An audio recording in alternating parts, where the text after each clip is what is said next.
Frikis en Tierras Infinitas. Muy buenas a todos, soy Diego Huertas, KaiserKane y @KaiserKane en YouTube y Twitter, y estoy aquí con muy buena compañía. Ángel Andar, @AngelAndar_ y Juan Mate, @Alexi2099.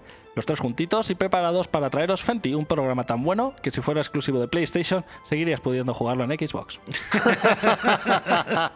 Bueno, en la friki polémica, y de eso estábamos hablando, hablaremos de la guerra infinita de las consolas, esa muerte donde todos somos víctimas.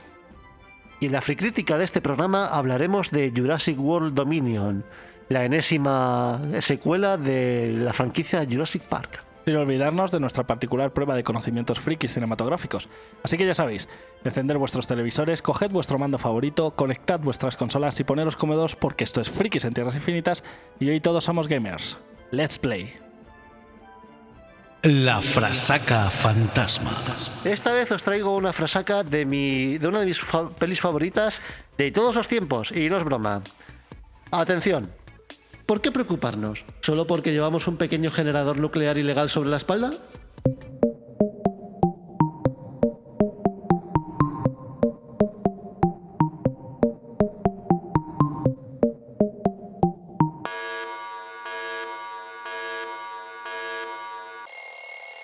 A ver, me parece que Diego ya tiene la respuesta. Sí, pero voy a ser elegante. ¿Tú te la sabes? Sí, pero no me acuerdo ahora mismo. Bueno, pues respondo yo.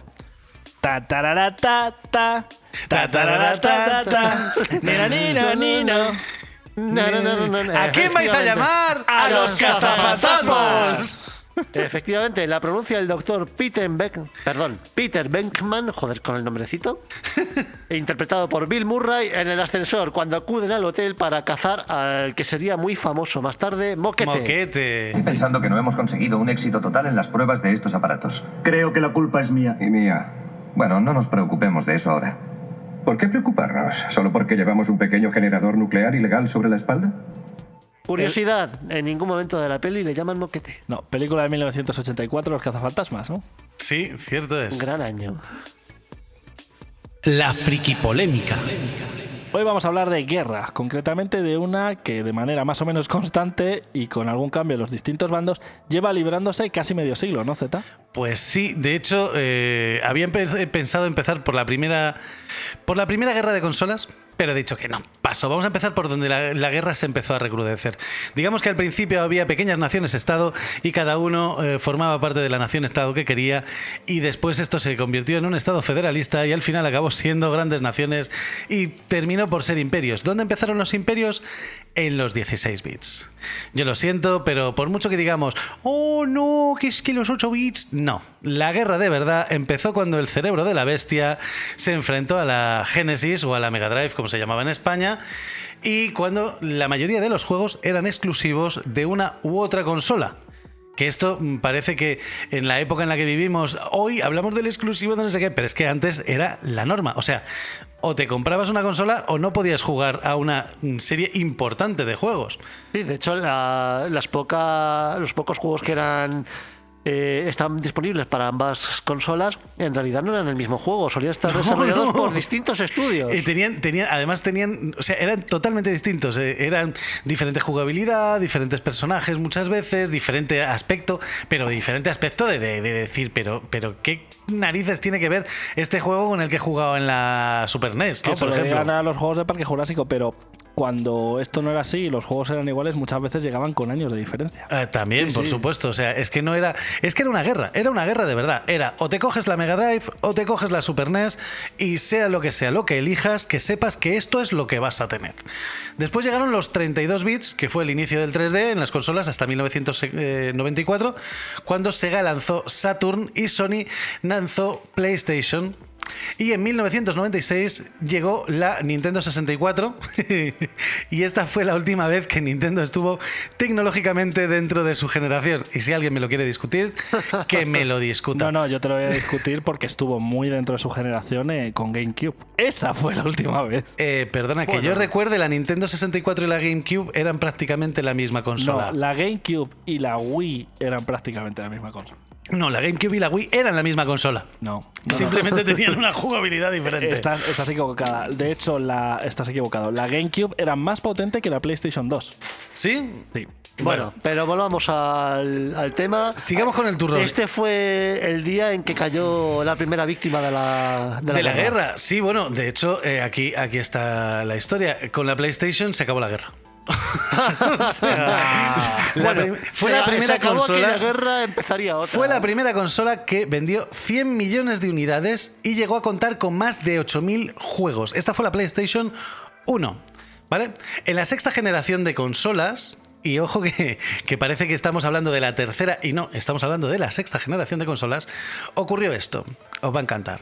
El 27 de noviembre del 98 se presenta Dreamcast, ¿vale? Siendo una consolaza que además tenía un montón de cositas nuevas, lo iban a flipar, Sega lo estaba dando todo.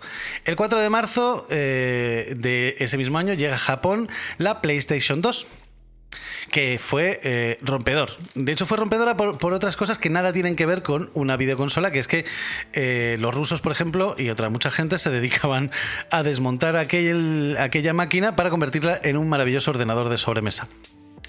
El 31 de marzo de 2001 se paró la producción, y acabo de decir que son 3 años de diferencia, se paró la producción de Dreamcast porque Sega dijo... La que me está cayendo, creo que nosotros nos vamos a dedicar solo a la programación de videojuegos. Sí, hasta aquí hemos llegado. Totalmente. El 8 de noviembre llega a Estados Unidos la Xbox. Y a partir de ahí empieza la nueva guerra. O sea, todo esto ocurre en un periodo de 3 años. En 3 años nace Dreamcast, que era la super nueva generación. Llegó PlayStation 2, se acaba Dreamcast y en noviembre de 2001, del cual ya hablamos en un programa anterior, sale Xbox. ¿Y ahí qué pasa? Porque vosotros lo recordaréis. O sea... De repente teníamos la que había estado como líder absoluto. De hecho, la gente no decía me voy a comprar una consola, decía me voy a comprar una PlayStation. ¿Sí? ¿Vale? Lo decía y todavía lo dice. Todavía hay gente que lo dice. Me voy a comprar una Play. No, es que quiero comprarme una Play, ¿sabes? Porque los juegos empezaron a no ser cosa de niños. Claro, no empezaron a no ser cosa de niños porque los niños que se habían criado con la Master System 2... por ejemplo, o con la NES, de repente, exactamente, de repente tenían otra edad, tenían otros años, seguían queriendo jugar, pero claro, no había juegos para ellos y ahí PlayStation supo jugarlo muy bien, supo hacer muchas cosas a favor de esa nueva, vamos, de esa vieja generación de jugones. Bueno, estás haciendo un salto generacional que yo creo que no existe, porque realmente Super Nintendo, por ejemplo, estuvo conviviendo unos años con PlayStation. O sea, yo era un niño al principio, pero para cuando muy, salió muy al principio, la pero espérate que ya había salido por ahí otras cosas. Sí, pero vamos a ver, cuando sale la Super Nintendo, yo era un niño. Cuando sale la Play 1, no. Yo era un niño. Bueno, claro, eras un niño. Seguía siendo un niño. Eras un niño muy pequeño. Y cuando salió la PlayStation 2, tú y yo teníamos 16 años. 16 años, o sea, que realmente seguíamos siendo críos. O sea, no es una cuestión... No por nada, es que me acuerdo del día que tu padre te dijo que había comprado la Play 2 y te pusiste a dar botes en medio del tren. No me extraña. Yo nunca habría hecho eso. No sé, seguro que El caso es, o sea, no hay un salto generacional. Lo que pasa es que mucha gente a la que no le interesaban los videojuegos le empezó a interesar. Un momentito. El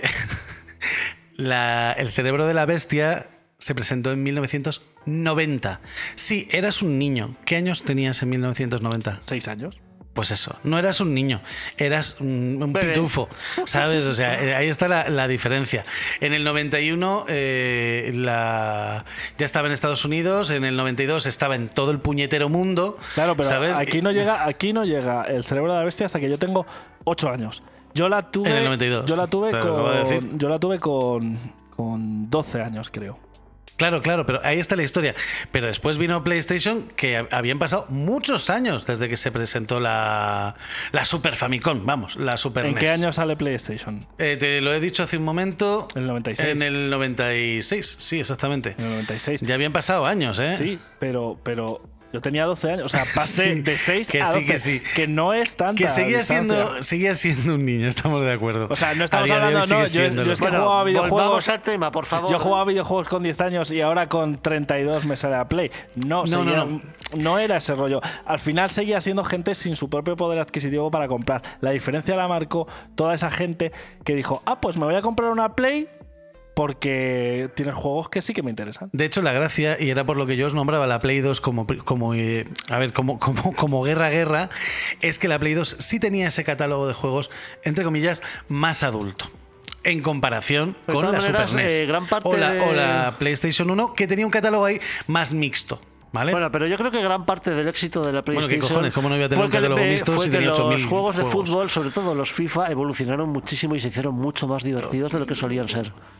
Yo recuerdo Seguramente. ese mítico FIFA 97, creo que era, que mira que nunca me han gustado los juegos de fútbol, pero yo a ese juego lo quemé. Sí. Me pasaba las horas muertas. Luego no volví a coger ningún otro FIFA con las mismas ganas, ni mucho menos. Claro, pero tú piensas esto. Vamos a decirlo de otra manera. Digamos que, y además en esto te doy la razón totalmente, cuando se presenta Play 2, de repente jugar a las consolas ya no es algo de niños. No, claro. Ahí está la parte de la gracia. Y gente que, bueno, claro, aclaremos que yo en 2001 ya tenía 20 y pico años, trabajo propio, vivía por mi cuenta, entonces yo ya era un hombre, por decirlo de alguna manera, y me encontraba gente de mi edad y mayores que decían, no, me voy a comprar una Play, como algo muy serio, o sea, como espérate que me voy a comprar algo muy importante, me voy a comprar una Play. Y la Play en aquel momento era la Play 2. Claro. ¿Sabes? Y a partir de ahí empieza la guerra. Que es una guerra que creo que conocéis vosotros La con hemos mayor vivido profundidad desde que yo. primera línea. Supongo que hablamos de la guerra de los azules contra los verdes, ¿no? Sí, hablamos de Xbox de hecho, de PlayStation contra Xbox, si quieres guardar los colores. ¿Sabes? Hablamos de cómo esta guerra que empieza siendo algo de una consola advenediza, ¿no? De alguien que no venía de los videojuegos.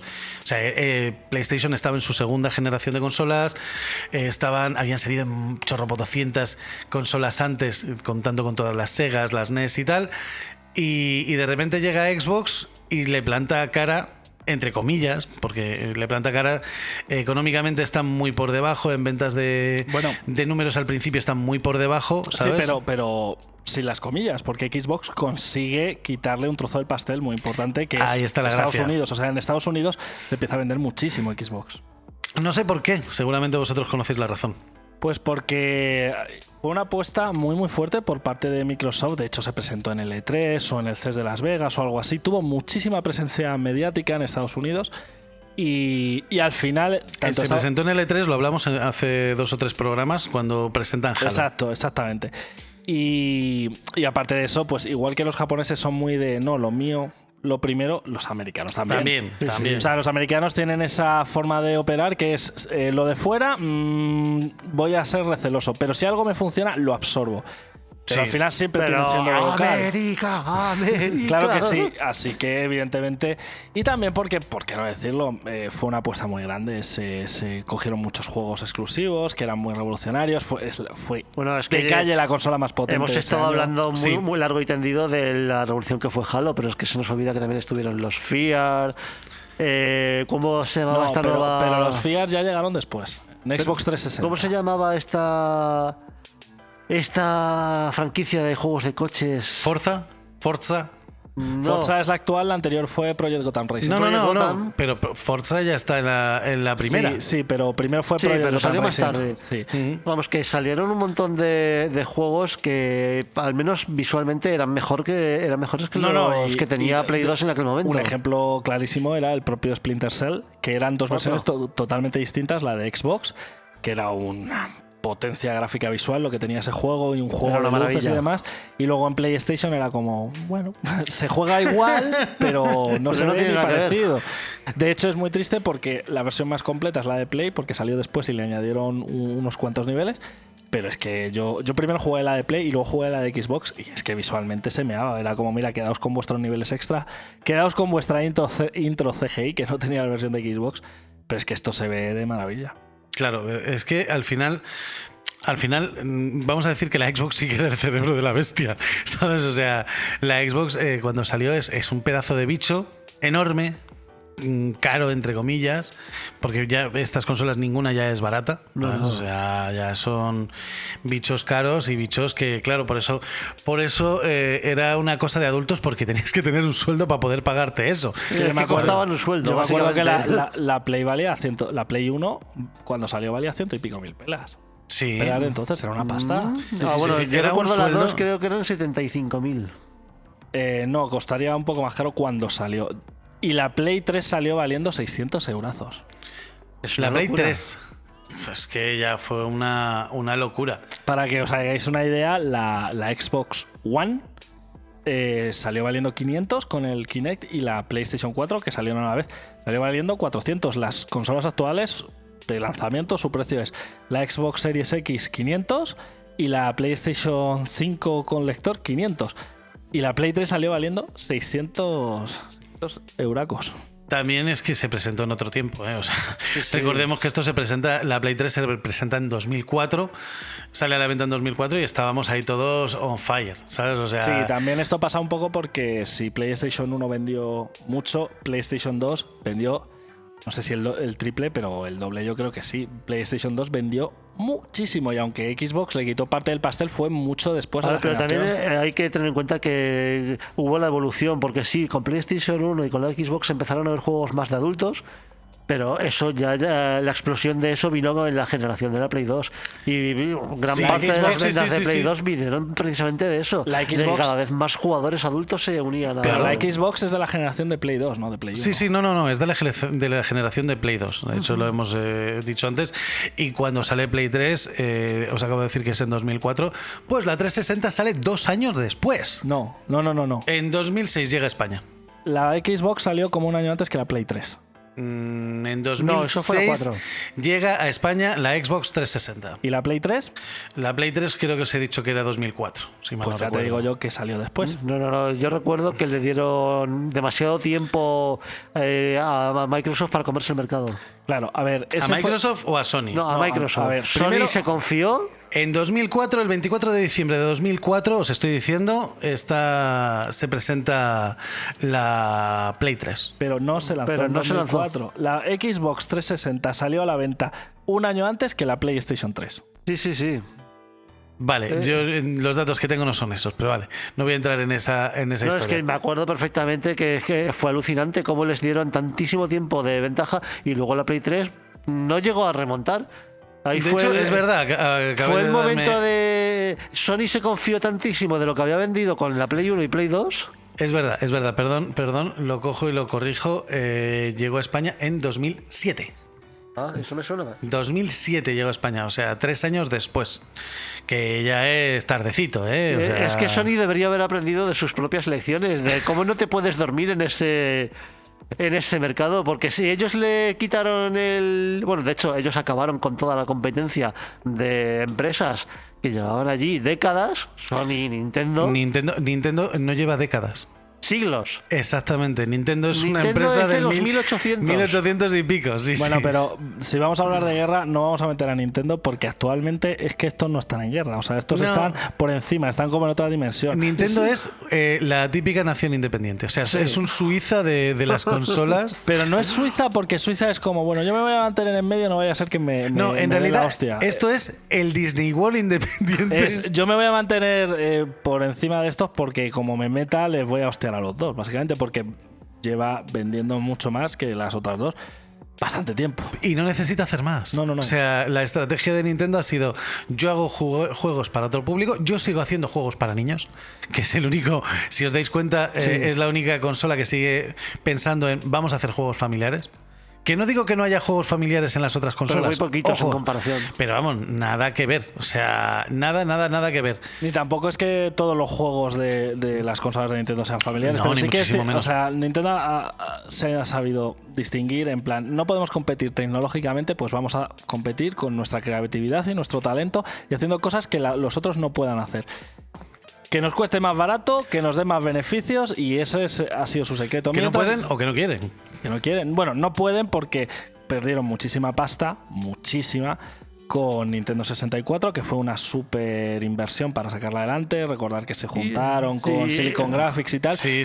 Y lo fue también GameCube. Y fueron dos hostiazos tremendos. Tremendos. Y incluso Wii U, que no era una apuesta por la innovación tecnológica en el sentido de lo que lo hace Xbox o PlayStation, pero sí que es cierto que se gastaron una pasta con el tema del mando El tablet pad y y toda tal, la sí. leche y también se pegaron una buena hostia. Entonces Nintendo es como, si son como los Dacia. Los Dacia tienen la tecnología de hace 3 o 4 años, pero salen mucho más baratos. Pues eso es lo que está haciendo Nintendo, con la diferencia de que si el hardware no es tampoco nada del otro mundo, el software es brutal y de lo mejorcito que hay, claro. Claro, Sí. porque además tienen muchos desarrolladores propios. Claro. Y esta parte de la gracia. Y después en la... Aparte está bien que no tiren el dinero en comprar empresas como Bungie. Iba a llegar ahí. Vale.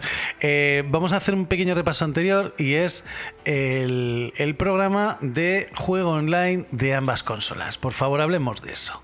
O sea, Bueno, ¿Por qué quieres hacer sangre? es que esto se puede resumir en un episodio. no, un momentito que os hago la introducción y ahora me decís vosotros. Como hemos dicho en algún que otro programa anterior, Xbox estaba pensada nativamente para el multijugador. Totalmente. O sea, estaba hecha para eso. Play, no exactamente así. Pero cuando ya se presentan... La Play 2 en absoluto. De hecho, el mamotreco que le tenías que incorporar a la consola para conectarla a internet era considerable. Fíjate que yo pensaba, pero no, es verdad. La Play 2 todavía no tenía puerto RJ45, no tenía puerto Ethernet. No tenía ningún puerto de red. Tenías que comprarte un aparato que era del tamaño más o menos de un móvil actual, más o menos, y se lo incorporabas detrás. Tenías que atornillarlo en la parte de atrás de la Play 2 después de quitar una. Era todo súper práctico. Todo eso que le gusta hacer a cualquiera con su consola. Exacto. Por lo menos a los usuarios de PlayStation 5 para ponerlas en vertical. Sí. Muy divertido. Bueno, pues Xbox con la 360 ya estaba súper instaurado el Gold. De hecho, habíamos dicho que ya estaba en el 1, ¿no? O sea, ya había visos o ya No, salía... la primera Xbox tuvo Gold, lo que pasa que no fue de lanzamiento, pero la 360 ya salió con el Gold. De hecho, yo recuerdo estrenar mi Xbox 360 con el juego Perfect Dark Zero. Y después de jugar un poco la campaña dije, bueno, pues voy a probar el multijugador. Que te venía además aquellas tarjetitas de 3 48 meses horas, o de... tal, o de 3 meses. O sea, o las un primeras mes, eran de un mes, 48, 3 sí, es meses, verdad, tal. luego las fueron recortando. Luego ya te Y dejaron probar el online una tarde. del Xbox Live Gold. Sí. Y ahí estabas. Y ahí estabas tú Sí, jugando sí. tus tardes, tus cosas con tu... Eso es la 360. Sí. Con la 360 y Y mientras, Play cuando llega hemos dicho que llega 3 años después, ¿no? Casi. No, un año después, pero... La Play 3 llega un año después de Xbox 360. Vale, pues La Play 2 la Play 2 salió antes de la primera Xbox. Pero no mucho antes. Salió sin conexión a internet. La incorporan después. Jugar es gratis, aunque te tienes que gastar la pasta en el aparato. Aunque, pues no es. Yo recuerdo jugar online al SOCOM, que era un juego así de fuerzas especiales y tal. Y Iba un como el juego que puño- nunca me llamó la atención. Y luego ya en la época de PlayStation 3, la Play 3 ya sale con Sí. conexión a internet y tal, gratuita, o sea, no tenías que pagar nada. y con Wi-Fi, cosa que la 360 no traía per se, sino que también había que comprarle Sí, un una aparatito. antenita. A la primera para- 360 tenías que comprarle un adaptador Wi-Fi, sí. De hecho, yo lo tengo todavía. Tengo todavía esa consola. Pues eso, yo recuerdo jugar a ambas en online y decir, joder, cómo se nota lo que pagas. Ya. ¿Sabes? O sea, porque sí. ahí la guerra era al revés, ¿no? O sea, no, vamos a hacer un gol que sí que lo tienes que pagar, que además lo tienes que pagar desde el principio, desde el minuto 1 todo el gol lo tenías que pagar y punto. Sí. Y cuando llega Play, dicen, no, porque nosotros os lo dejamos gratis. Y se supone, yo entiendo, que lo que hicieron fue no pagarlo ellos, sino llegar a acuerdos con las desarrolladoras de turno, o sea, con quien hiciera Call of Duty y tal, y es como, bueno, pero los servidores los pagamos a pachas. A ver, la O cuestión alguna es... cosa por el estilo, porque si no, no lo vas a hacer. Vamos a aclarar un poco cómo funciona el online. ¿Hasta qué punto es lícito que Xbox te cobre por el online? Pues Xbox no pone ni servidores. Ahora sí, pero entonces no te ponía ni servidores ni nada. Que Xbox lo que te ponía era todo el sistema y protocolos de comunicación para que los juegos funcionaran online bajo un sistema común. Con lo cual, si tú tenías una Xbox, podías jugar con otra Xbox sin problemas. Se comunicaban sin problemas. Adaptabas el juego a esos protocolos y ya está. Lo que te estaba cobrando Microsoft era eso. Los servidores, el servidor era la consola de uno de los implicados en la partida. Los servidores dedicados y tal era algo que estaba muy lejos de llegar a las consolas. Estaba existiendo. Estamos hablando en PC. de qué generación. Estamos hablando de Xbox y Xbox 360. Vale. En la época de Xbox 360 ya empieza a haber algunos juegos con servidores dedicados, pero es algo como muy minoritario. El tema es que Microsoft proveía de ese protocolo, pero Sony proveía de ese protocolo, pero era un protocolo que estaban experimentando, no funcionaba tan bien, ni era tan estable. Evidentemente sí que hay unos servidores centrales que son los que regulan el tráfico entre un servidor y otro, por decirlo así. Pues evidentemente Microsoft tendría pues 3 veces más servidores que Sony, pero realmente el servidor de juego per se era la consola. O sea, lo que te estaban vendiendo era la interconexión de red, no la red en sí misma. Pero claro, como tú bien dices, cuando juegas a una y juegas a otra, ves lo que estás pagando. Es que no tenía nada que ver. Yo recuerdo jugar precisamente al Perfect Dark, juego de lanzamiento, día de lanzamiento en España, jugar online y me iba bien, funcionaba sin problemas, tal. Y recuerdo jugar al Resistance, juego de lanzamiento de PlayStation 3, probarlo online y va como el culo. Un lag tremendo. Yo no lleva por dónde cogerlo. Me echaba de las partidas, vale. Si te gusta jugar online, págalo. No. Exactamente. O sea, si te gusta jugar online, no te podías coger una Play. Era así de fácil y así de sencillo porque, que voy a quedar con mis amigos y voy a jugar al tal y voy a jugar al cual. Claro, como dice el refrán, y con perdón por los ateos, pero el que no conoce a Dios, a cualquier santo le reza, ¿sabes? Exacto. O sea... Sí que es cierto que luego, claro, el hecho de que fuera gratis le dio muchos puntos a Sony y cuando llega un momento en el que lo compensa. Y cuando Call of Duty lo petó tantísimo con el online, pues mucha gente jugaba en PlayStation. Ya comentamos esta anécdota de cuando se cayeron los servidores de Sony. Hay gente que yo lo vi en mis propias carnes de venir gente a venderme la Play. No, ya ponme una 360 que llevo 2 semanas sin poder jugar online. Ponme una 360 y un gol, por favor. Un gol, por supuesto. Pero al final, lo cachondo no es, porque yo puedo entender, no, es que para mí este servicio, lo que yo invierto en él y tal, no me compensa cobrárselo a los usuarios. Vale, lo entiendo, perfecto. Esa es tu filosofía y los usuarios están tragando. Genial, lo gracioso es cuando dices, no, pero en vez de eso te voy a sacar una suscripción que no vale para jugar online. Espera, que todavía no hemos llegado pero esto a eso. Es todavía en PlayStation 3. Y aquí viene la gracia. Claro. O sea, el Gold, por aquel entonces, en 360 ya creo recordar que ya habían implementado lo de los juegos. No, llegó después. Todavía no habían llegado... Claro, los primeros que te empiezan a regalar juegos, De hecho, si quieres, comento yo esto porque además... Sí, dale, por favor. Estamos en esta situación, ¿no? Se empieza a vender mucha Play. Estamos hablando de la segunda revisión de Play 3. La consola empieza a vender. En esas navidades sale Uncharted 2, lo empieza a petar, empieza a vender mucho, pero Microsoft sigue ganando más pasta que Sony, incluso vendiendo muchas menos consolas. Ya había vendido muchas antes, pero se empiezan a equiparar las ventas.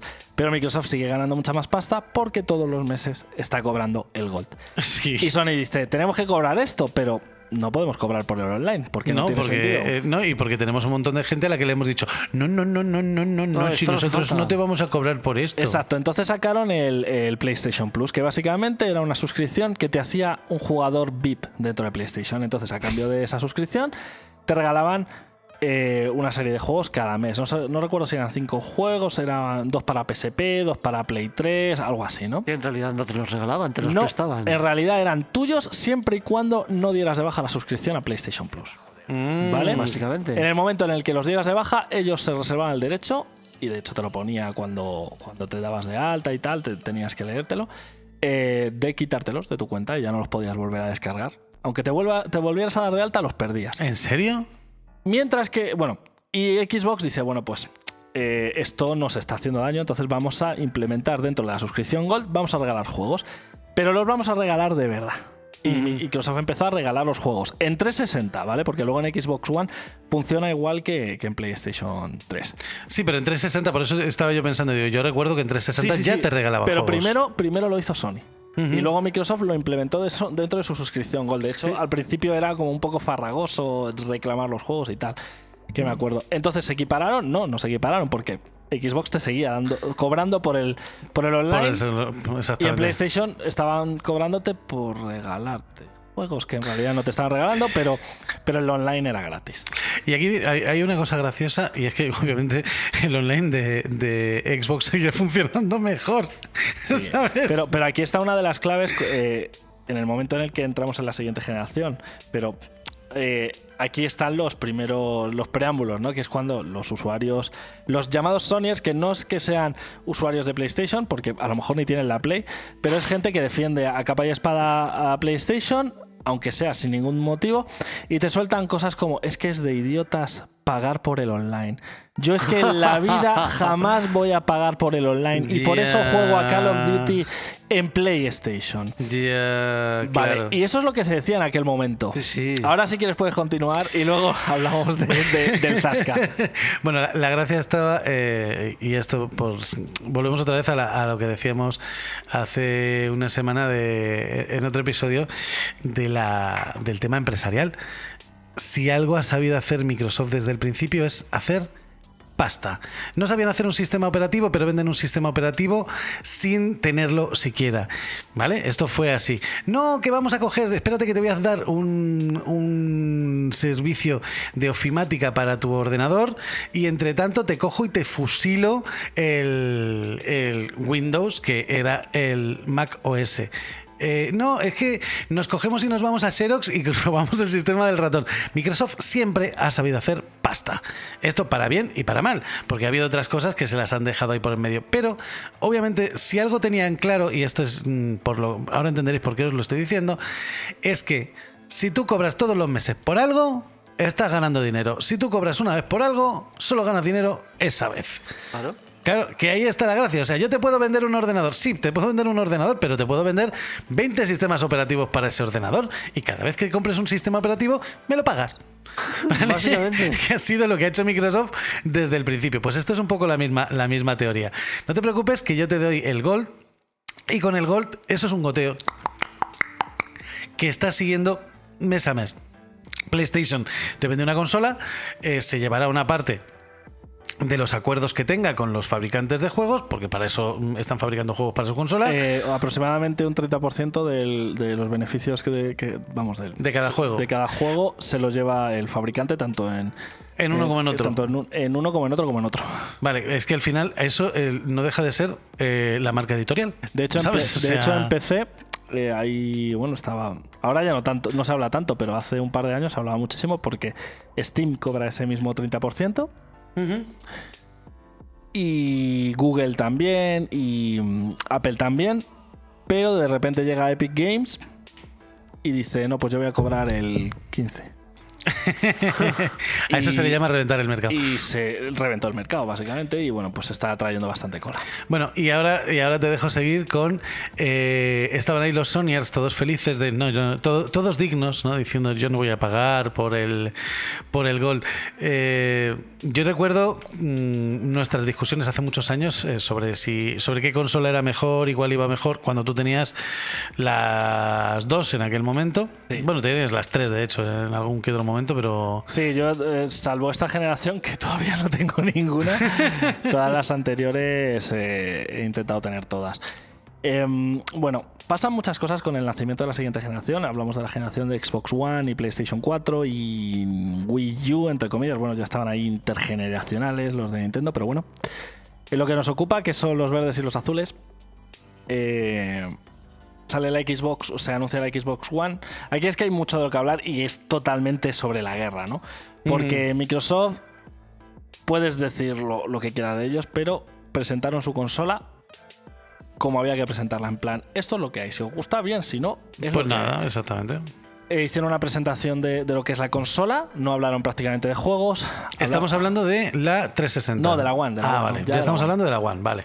Y hablan del precio que va a tener la consola, que va a incluir Kinect, que es una consola que vas a tener que conectarte cada 24 horas online para poder usar los juegos, porque va a haber una comprobación digital de las licencias, que no vas a poder jugar porque sí, digamos, a los juegos de segunda mano, sino que tú, para comprar un juego de segunda mano, tienes que hacerlo a través de un sistema que, digamos, te transfiera la propiedad de ese juego. No puedes ir tú y vender el juego a cualquiera, pero del mismo modo querían cortar un poco toda la pasta que estaba sacando con empresas como Game o GameStop con la compraventa de juegos de segunda mano. Hay que decir que eso fue muy criticado. Fue muy criticado y tiene mucha culpa de lo que pasaría después, pero también mucha culpa la tuvo Sony y ahora lo vais a ver.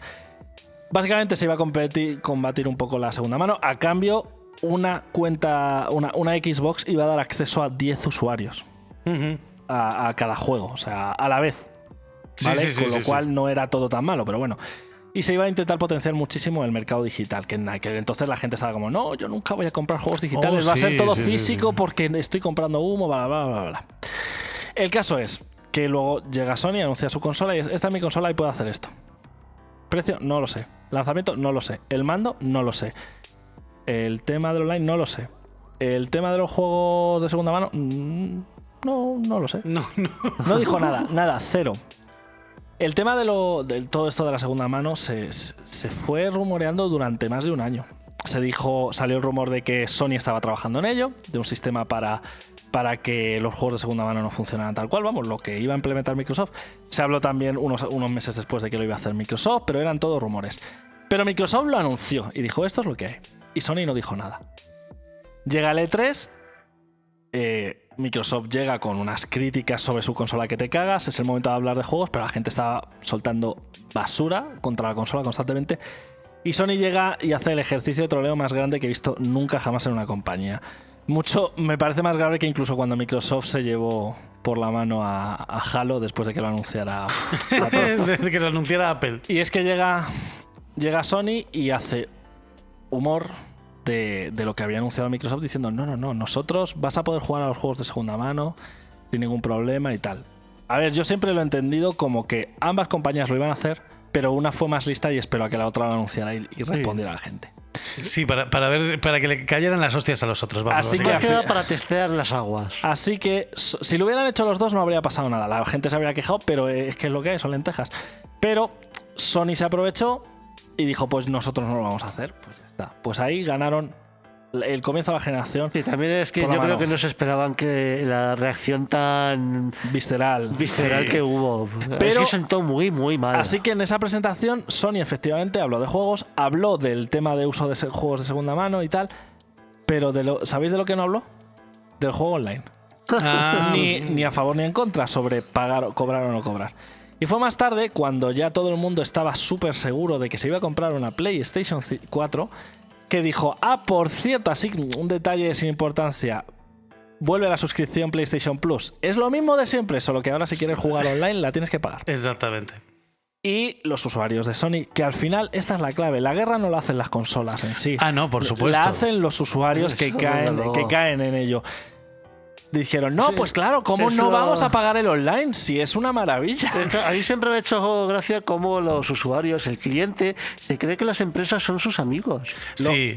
Lo más gracioso es que ahora tienes que pagar para jugar online en ambas consolas. Sigue yendo mejor en Xbox. También llevan muchos más años de experiencia haciéndolo. O sea, está claro que cuando Xbox saca su consola, está haciendo una consola pensada para el multijugador y el juego online, y ya estaba el Gold pensado, y cuando PlayStation saca Play 1 no estaba pensado nada, pero es que cuando sacan Play 2 tampoco está pensado nada. O sea, al final era un poco vamos a ver qué pasa. Y hoy en día están más o menos equiparadas. Bueno, tampoco digamos tanto. A ver, están equiparadas como podía estar el año pasado el coche de Hamilton con un Toro Rosso. Ya. ¿Cómo ha sido la frase que has dicho que me ha gustado? Que sí, bueno, los dos tienen 4 ruedas y los dos corren, pero uno lo hace de verdad. Bueno, ahí tengo que decir una cosa, y es que sí, yo antes sí que era como digo, hay que tener las dos consolas y tal y cual. Pero ya desde que salió la 360 versus Play 3, dije: no, mira, yo me compro la Xbox, que es la que tiene la mayor cantidad de juegos que a mí me gustan. Iba a decir juegos buenos, pero eso iba a ser un poco... No. Es mejor decir que a mí me gustan que buenos, porque buenos y malos es otro criterio. Eso quiero decir, la Xbox tiene los juegos que a mí me gustan, y luego al final de la generación, cuando ya está baratilla la Play 3, es cuando digo: venga, me la compro baratilla y pruebo lo que me he perdido. No, a ver, las cosas como son. En la generación de Play 3 y Xbox One, a nivel de juegos, ha salido ganando por la mano PlayStation. Totalmente. Sí. Porque han salido muchos mejores juegos, mucho mejores. La cuestión es que ahora la guerra ni siquiera está... O sea, los juegos siguen siendo importantes. Por supuesto, al fin y al cabo, esto es el centro de la experiencia. Pero mientras que Sony se ha quedado un poco anclada en el pasado de: no, yo vendo mi consola y saco mi 30% y a tomar por saco, Microsoft ha sabido leer el mercado. No siempre consiguen hacerlo, y la prueba la tenemos en el Zune, por ejemplo, que no le salió como esperaban, pero De hecho, las tablets también fue algo que no les salió, Que no les como, salió como esperaban, esperaban, y luego alguien lo petó. Y los móviles tampoco. Exacto. Pero aquí sí que han sabido leer el mercado y se han dado cuenta de que sí, tener una consola está bien, te da cierto estatus y hay gente que le gusta tener la consola de su compañía, pero al final lo que importan son los juegos como el objeto, y para mantener esos juegos esto se ha convertido en una guerra no de consolas, sino, pienso yo por lo menos, de servicios, ¿no creéis? Sí. Sí, o sea, está clarísimo que... Bueno, y de servicios, y sobre todo, como decías tú antes, ¿no? Es una guerra de usuarios, ¿sabes? O sea, al final... vamos a deciros algo, chicos. Las grandes compañías no son vuestras amigas. No, desde ¿Vale? luego. O sea, para las grandes compañías, vosotros sois ganado, todos somos ganado, y están para hacernos salchichas y sacarnos todo el jugo que puedan. A ver, Totalmente. no están para hacernos felices. Lo que quieren es nuestro dinero. Exactamente, no hay más, no hay más. Y me da igual qué compañía sea, ¿eh? Y aquí incluyo a Disney, a Marvel, a a quien todos, te a dé la todos, gana, que están para hacer dinero. Que es cierto que hay gente que lo hace de una manera y hay gente que lo hace de otra, y hay quien entiende que ese dinero se hace mimando al público, y hay a quien se la sopa al público, pero están para Pero hacer al dinero. final del día lo que importa es cuánto dinero han ganado. Ah, por supuesto. Bueno, y los experimentos, como decía un jefe mío, los experimentos en casa y con Coca-Cola. En la penúltima, ¿no? Porque yo creo que no es ni de la última generación, las gafas de realidad virtual, ya no me acuerdo si son de Play 5 o de Play 4. De Play 4. Son de Play 4. PlayStation... PlayStation PSV. Era PSV, PSVR. Bueno, las gafas de PlayStation salieron en Play 4. Que costaban 500 pavos, ¿no? 400 pavos. No, más la consola. Sí, claro. Y bueno, iban a salir otras para Play 5. Microsoft todavía no se ha metido ahí. Y la prueba está, o sea, lo han hecho bien. ¿Por qué? Porque Porque se han llevado la otra realidad hostia. virtual sigue estando en pañales. Es que Sí. no hay juegos apenas. Hay muchas experiencias, muchas cosas para probar y tal, pero juegos per se para la realidad A virtual. ver, ya no solo es Y que no no haya solo juegos, juegos. porque los juegos se pueden hacer. El problema es que no es práctico, porque yo vi en un vídeo hace ya unos años el armatoste que me montaba un youtuber para jugar en realidad virtual un juego de Fórmula 1. Y es que se había gastado en el sillón, las gafas, etcétera, etcétera, lo que te cuesta un piso. Bueno, Lo que pero te cuesta en Gran Vía. Fórmula 1 de a ver, verdad. pero por ahí no va la cosa. O sea, tú para jugar con realidad virtual, a día de hoy necesitas las gafas, que valen una pasta, y ya está. Porque si te compras unas Oculus Quest, ni siquiera necesitas mandos. Porque lleva una cámara que te detecta las manos, y cuando tú mueves las manos, tu personaje las mueve. Muy bien, perfecto, guay. Pero la realidad virtual requiere un gasto de recursos para el sistema enorme, con lo cual no te vale cualquier PC. No. O Estamos sea, hablando en el siempre PC, de... En el PC en el que puedes correr el último Total War, no puedes correr realidad virtual. No puedes. Y además no solo queremos realidad virtual, evidentemente queremos algo que nos dé realidad virtual y gráficos next gen. No, claro. Es que ¿Qué estamos pasa? hablando de que la realidad virtual tiene un problema, que es la realidad real. O sea, a ver si me explico. Si la realidad virtual te fuese inyectada directamente a los lóbulos temporales, no tendrías ningún problema. Pero tiene que pasar por los ojos. No, de y verdad. para que pase por los ojos, todavía... No, el sistema funciona muy bien. Porque yo he probado las de PlayStation. Vale. Las de PlayStation, que no son las mejores precisamente. Y funciona. ¿Durante cuánto rato? Durante un rato. Al final es acostumbrarte. Es como lo del 3D. Al final es acostumbrarte. Si el problema no es la tecnología, o sea, sí y no. No es la tecnología en sí. El problema es que tener un equipo lo bastante potente como para jugar a realidad virtual de verdad no está al alcance de todo el mundo. Si ya te cuesta gastarte 500 pavos, y estamos yendo a lo barato, gastarte 500 pavos en una Play 4 en su momento y 400 en las las gafas más lo que cuesta el mando, porque ahí sí que necesitabas el mando. La cámara te venía incluida, que la necesitabas también, pero necesitabas los mandos. Eso es una pasta, son como 1000 pavos para jugar. Claro, no está al alcance de todo el mundo. No todo el mundo. Claro. Entonces, como no todo el mundo se va a gastar esa pasta, no todos los estudios, ni siquiera una parte importante, van a a dedicar recursos a desarrollar juegos para la realidad virtual, que es lo mismo que le pasó al Kinect, que es lo mismo que le ha pasado al PlayStation Move, que Sí. es lo mismo que ha pasado en general con el sistema de control de movimientos, que en Wii funcionaba muy bien porque al fin y al cabo, como se vendió también la Wii y todos los... O sea, tú sabías que sacabas un juego para Wii y le podías poner control por movimiento porque todo el mundo tenía el mando por control por movimiento. Exactamente, no era ningún accesorio, era lo que había. Que era precisamente lo que intentaba Microsoft con el tema del Kinect. En plan, Sí. ¿por qué no ha funcionado Kinect? El primer Kinect fue el accesorio más vendido de la historia. Pero Sí. luego fue un batacazo porque era Porque como no la había Wii, juegos. el sistema del mes. Te dura un mes. Luego ya Sí. no lo usas, ¿no? Sí, es que era poco práctico. Pero Una no es que cosita- fuera poco práctico. Es que no había juegos para el sistema. Bueno, y necesitabas un salón gracioso, ¿eh? O sea, No, con tampoco tanto. yo he jugado al Kinect varias veces y te aseguro que tenías que mover sofás para... Y con la Wii también. Sí, sí, sí. Vale, pero no, la, o sea, pero la Wii tiene. Pero la Wii tú puedes estar sentado delante de la Wii para según qué cosas. O sea, obviamente no para el Wii Sports, Claro. pero para otros muchos juegos, como tiene un montón. Ya, pero tú puedes jugar con las podías manos. jugar al Forza utilizando el Kinect Y un tupper. y estar sentado. Y un tamper. Sí, y no había problema. La cuestión no es esa, la cuestión es que si la gente al final que tiene el dispositivo es muy poca, no te compensa gastarte el dinero en desarrollar juegos para el sistema. ¿Qué quería hacer Microsoft con el Kinect? Si la consola tiene de lanzamiento el Kinect, todos Sí, los todo juegos el van a mundo va a poder tener. hacer uso, con lo cual al final le va a merecer la pena. Claro. Exacto. El problema es que Xbox One vendió muy poco, muy poco de lanzamiento. Lo gracioso es que el Kinect se ha convertido en un accesorio maravilloso para otras muchas cosas que no son la consola. Sí, porque en realidad es Estaba muy un bien creado. aparato muy bien pensado. Una cosita con lo de la realidad virtual y si por favor si hay alguien que tenga más conocimiento técnico que yo que nos lo deje en algún mensaje. Por lo que yo he leído hasta ahora, y esto no es una información de hace muchos años, es una información del año pasado, la realidad virtual es sostenible, igual que puedan ser las Oculus Rift estas de 3D y tal, pero no para largas sesiones. No. O sea, a medio plazo te cansa y un gamer de verdad que se va a gastar 900 pavos en jugar a realidad virtual, no lo quiere para una tarde. No. O sea, si Y tú eso te vas tirando por lo barato. Exactamente, si tú te vas a coger y te vas a jugar al Call of Duty porque eres super gamer de Call of Duty, lo que quieres es que dure mucho y que puedas jugar muchas horas seguidas sin cansarte lo más mínimo.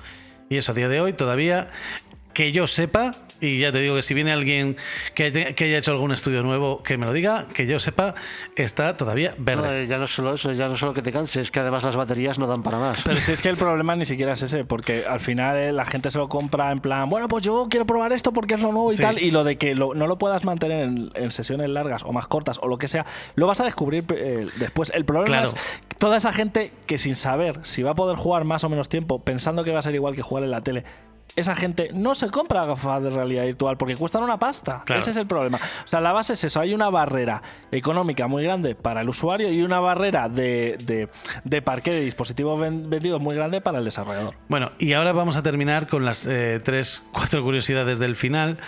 Que es que como hablábamos antes, como hablábamos la semana pasada en el programa de Halo Reach, estamos en una época en la que Sony y Microsoft están haciendo una guerra diferente. Están haciendo una guerra de a ver qué te compro.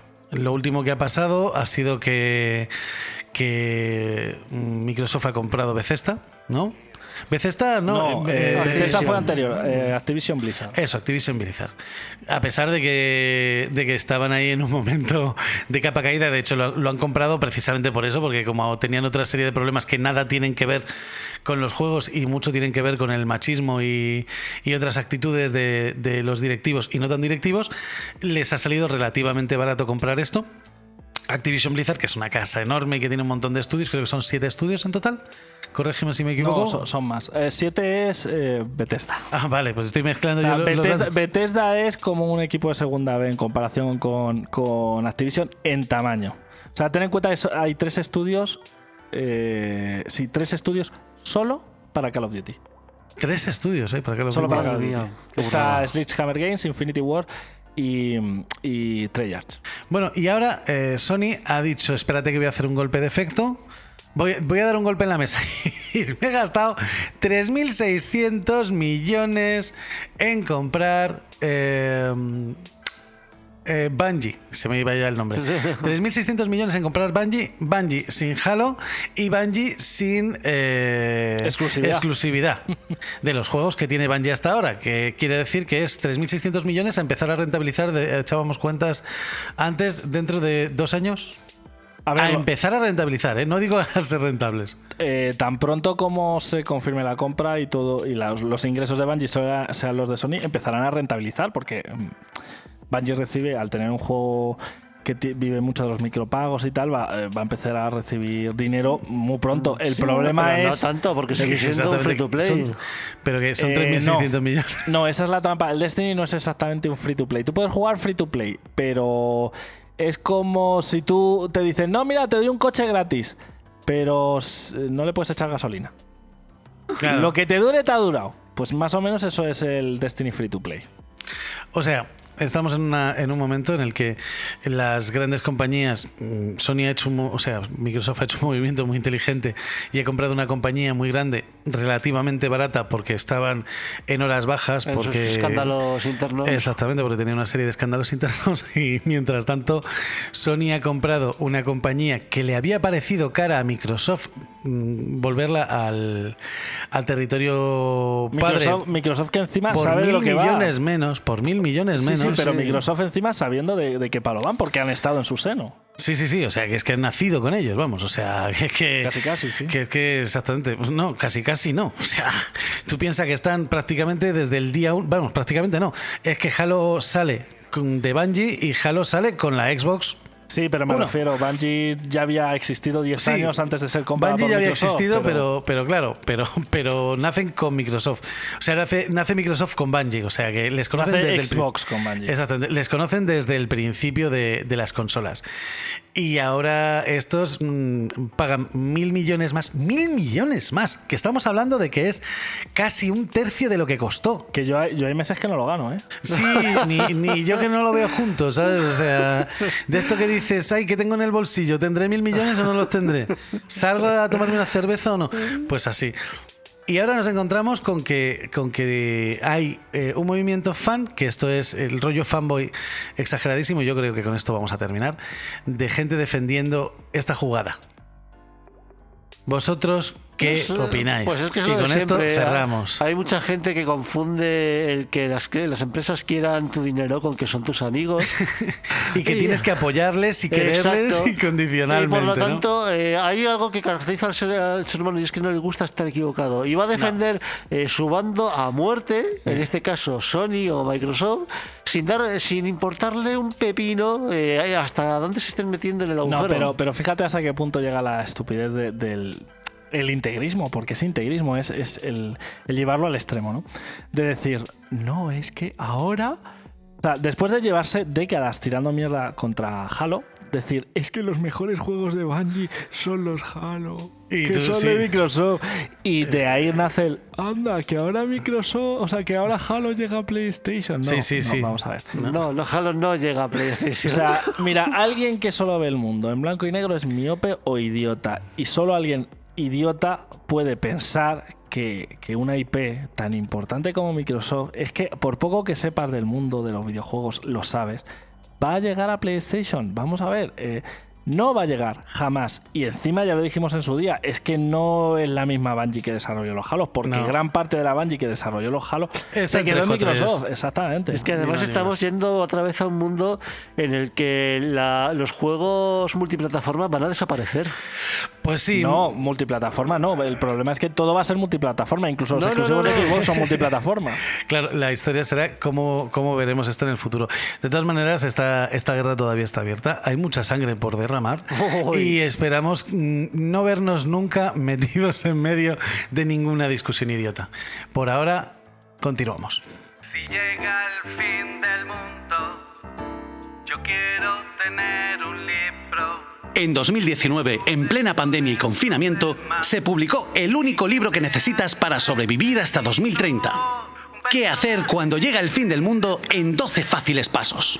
Sí, amigos, la cosa pinta mal, pero estoy seguro de que podemos salir de esta. ¿Cómo? Pues para eso está este libro. En este pequeño manual tienes todo un repertorio de reglas y herramientas que te ayudarán no solo a sobrevivir a cualquier desastre, sino también a mantener la cabeza sobre los hombros. Escrito por Ángel Aznar, ya se ha convertido en el segundo libro más famoso de toda la comarca de Tierra de Campos y va camino de convertirse en el primero. Y sí, hay mucha guasa, claro, porque al final no se trata de sobrevivir más tiempo, sino de pasártelo bien mientras tanto. Corre a tu librería favorita, a Amazon, a la casa del libro, al bar de los dos amigos, a la mazmorra del androide, a donde sea, pero pídelo ya. Un segundo perdido es tiempo que no te estás riendo de tanta catástrofe y además hay que comprarlo antes de que aterricen los extraterrestres y se los lleven todos. Recuérdalo, ¿qué hacer cuando llega el fin del mundo? De Ángel Aznar. La fricrítica. Decir que la nostalgia vende es algo que a estas alturas no debería sorprender a nadie. El regreso de aquellas historias y personajes de nuestra infancia, o no tan infancia, siempre tiene atractivo, y es que al fin y al cabo esto no deja de ser otra forma de fanservice. Precisamente, esa costumbre de usar la nostalgia como flotador para sostener en parte un proyecto es la misma que trajo de regreso Los dinosaurios de Spielberg y Crichton en 2015 de la mano de Colin Trevorrow en Jurassic World.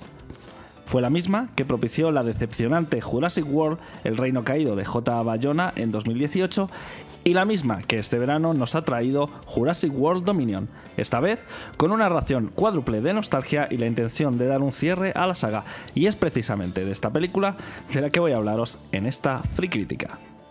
En Jurassic World Dominion, Colin Trevorrow regresa a la silla de director. El libreto es obra de Emily Carmichael y Derek Connolly junto al propio Trevorrow, y tenemos a John Schwartzman como director de fotografía, a Michael Giacchino como responsable de nuevo del score y a Steven Spielberg regresando como productor ejecutivo. El film tiene lugar aproximadamente 4 años después del Reino Caído y nos presenta un mundo en el que los dinosaurios conviven, no sin bastantes problemas, con los seres humanos. En este contexto aparece Dodgson, sí, el mismo que en la película original pagó a Dennis Nedry, el gordo que muere a manos del dinosaurio que escupe, para robar los embriones. Pues bien, en este film, Dodgson se presenta a sí mismo y a su compañía como adalides de los dinosaurios y de un futuro más sostenible. Evidentemente, todo esto no deja de ser más que marketing y pronto descubriremos las auténticas intenciones de este personaje y su oscura compañía. Un detalle que me parece excelente es que tanto el director como los guionistas se han esforzado por cerrar satisfactoriamente las tramas de los dos films anteriores y al mismo tiempo construir una película en la que los 3 protagonistas de la Jurassic Park original no son simple carnaza para los nostálgicos y sirven como una parte indispensable de la trama. Sobre los propios personajes, tanto los del film original como los que debutaron en Jurassic World están bien encajados, aunque hay que decir que su evolución es prácticamente nula, algo que no le resta ni una pizca de diversión a la película. Técnicamente, el film funciona bastante bien, con un buen acabado en los efectos visuales, aunque eso sí, sin llegar a impresionar. Donde el trabajo de Trevorrow sí que impresiona es en la fantástica ejecución de las escenas de acción y en cómo maneja el ritmo y la tensión, especialmente en toda la parte que se desarrolla en Malta. El film de Colin Trevorrow es una conclusión mucho más que digna para la saga que en su día comenzara Steven Spielberg y ciertamente resulta un film mucho más sólido que la mayoría de entregas de la misma. Una experiencia muy recomendable para los fans del cine palomitero y posiblemente una de las películas más entretenidas del año 2022. La guerra no cambia nunca. Y tampoco el ser humano. Por eso tenemos que cortar aquí para continuar con nuestras vidas, contribuyendo al interminable giro de la gran rueda. Pero no temáis, porque podéis escucharnos en iBooks, Spotify, Google Podcast, Apple Podcast, TuneIn Radio y YouTube. Decirnos cositas bonitas por Facebook, en nuestra página Frikis en Tierras Infinitas, y por Twitter en @penti_podcast, y claro está, por correo electrónico en frikisentierrasinfinitas, todo junto, @gmail.com. Hasta aquí hemos llegado, nos oímos en el próximo programa. ¡Hasta pronto! Chao, chao. Hasta la vista.